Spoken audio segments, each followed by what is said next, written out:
Yo, what's going on, guys? Chris Bonner here, Power Training TV. I got one of our coaches here, Mark. He's a mobility expert in my eyes. Honestly, this guy is really good. I've been doing some jumping and some sprinting lately, and I've noticed my hips aren't reaching full extension in my videos. Mark has been helping and working with me, so I figured I'd share this with you guys if you're experiencing something similar. Cool, yeah, so like Chris was saying, when it comes to sprinting and jumping, you want that full hip extension. A lot of the times guys will be super strong and super powerful, but they just can't express that power because they have mobility restrictions. So what we're going to work on is Chris's hip extension. I'll show you two different variations of the same stretch you can do. You'll need a medium band, a medium thickness band.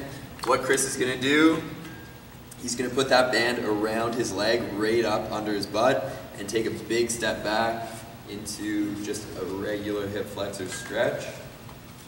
Now, if Chris was going to be doing this before he trained, he wouldn't necessarily want to hold that stretch for a long period of time. So what we're going to do is a bit of undulation. So he's going to take that step back, go down into a stretch, lower your knee, and then from here, what Chris is going to do, he's going to have his hand here over his head to get a little bit more of a stretch, and he's going to push to his end range of motion, keeping his butt squeezed, his core tight. Otherwise, what's going to happen, if you can show us this, Chris, your lower back is going to overextend, and you're going to end up not even stretching your hip flexor, but just overextending your lower back. So what Chris is going to do, he's going to work to that end range of motion. As soon as he hits it, he's going to come back a couple centimeters, and then drive back into it, push back into that end range of motion, and then once he hits that, spend a second or two, and then come back out of that. So he's going to do that about 10 times, coming in and out of that stretch, going to end range,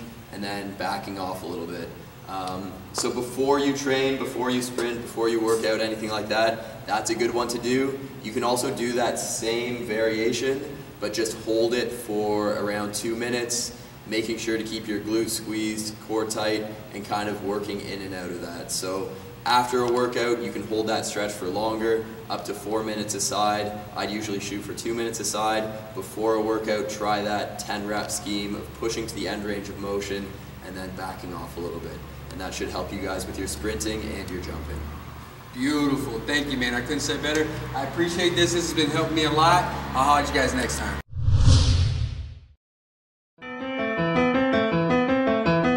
I don't want to be an icon.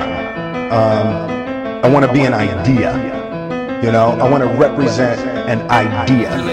So look, for top speed exercise today, I wanted to share with you guys something that I think is such a simple tool you can utilize to correct a lot of your top speed. So often I talk about the mechanics of the lower body and cycling when you're in top speed.